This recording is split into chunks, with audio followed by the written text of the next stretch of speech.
Budgeting sounds like one of those serious adult things, spreadsheets, calculators, and the feeling that you're already doing it wrong. But budgeting isn't actually complicated. We just made it look that way. Instead of 50 rules and endless tracking, you only need three numbers. Meet the 50-30-20 rule, one of the simplest ways to organize your money.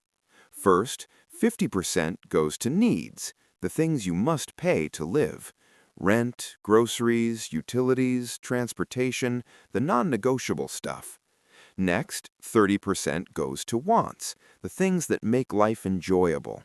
Eating out, movies, hobbies, coffee, games. Fun, but optional. Finally, 20% goes to your future, the part that protects tomorrow. Savings, investing, and emergency funds, money that takes care of future you. Now imagine your paycheck as 10 simple coins.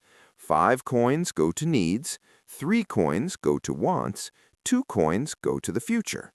No complicated formulas, no giant spreadsheets, just split the money the same way every month.